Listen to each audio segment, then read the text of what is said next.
नबी करीम सल्लल्लाहु अलैहि वसल्लम पर वही का इब्तिदाई दौर अच्छे सच्चे और पाकीज़ा ख्वाबों से शुरू हुआ। आप सल्लल्लाहु अलैहि वसल्लम ख्वाब में जो कुछ देखते वो सुबह की रोशनी की तरह सही और सच्चा साबित होता। फिर अल्लाह की तरफ से आप तन्हाई पसंद हो गए और आपने गारे हिरा में खलवत नशीनी इख्तियार फरमाई। वहाँ आप कई कई दिन और रात मुसलसल इबादत और जिक्र फिक्र में मशगूल रहते। जब तक घर आने को दिल न चाहता तोशा हमराह लिए हुए वहाँ रहते। तोशा खत्म होने पर ही अहलिया मुहतरमा खदीजा रजी अल्लाह अन्हा के पास तशरीफ लाते और फिर वहाँ जाकर खलवत गजी हो जाते।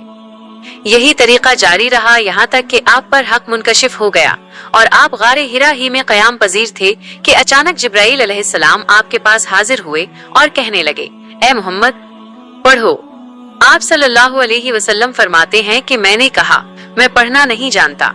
फरिश्ते ने मुझे पकड़कर इतने जोर से भेजा कि मेरी ताकत जवाब दे गई। फिर मुझे छोड़कर कहा पढ़ो। मैंने फिर वही जवाब दिया कि मैं पढ़ा हुआ नहीं हूँ। इस फरिश्ते ने मुझको दूसरी बार निहायत ही जोर से भेजा कि मुझको सख्त तकलीफ महसूस हुई। फिर उसने कहा पढ़। मैंने कहा मैं पढ़ा हुआ नहीं हूँ। फरिश्ते ने तीसरी बार मुझको पकड़ा और मुझे भेजा, फिर छोड़ दिया और कहने लगा पढ़ो अपने रब के नाम की मदद से जिसने पैदा किया और इंसान को खून की फटकी से बनाया। पढ़ो और आपका रब बहुत ही मेहरबानियां करने वाला है। बस यही आयतें सुनकर आप सल्लल्लाहु अलैहि वसल्लम इस हाल में वापस हुए कि आपका दिल कांप रहा था।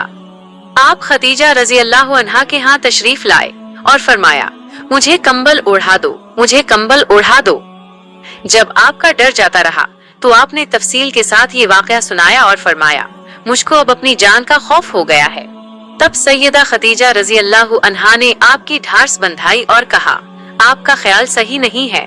अल्लाह की कसम, अल्लाह आपको कभी रुस्वा नहीं करेगा। आप तो अखलाक़े फाजला के मालिक हैं। आप कुंबा परवर हैं, बेकिसों का बोझ उठाते हैं, मुफलिसों के लिए कमाते हैं और मेहमान नवाजी में आप बेमिसाल हैं।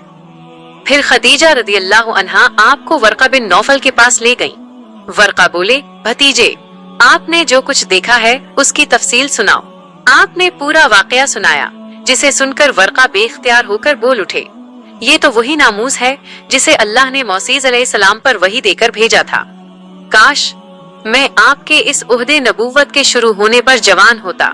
काश मैं इस वक्त तक जिंदा रहता जब आपकी कौम आपको इस शहर से निकाल देगी। रसूलुल्लाह सल्लल्लाहु अलैहि वसल्लम ने ताज्जुब से पूछा क्या वो लोग मुझको निकाल देंगे? वर्का बोला हाँ, जो शख्स भी आपकी तरह अमरे हक लेकर आया लोग उसके दुश्मन ही हो गए हैं।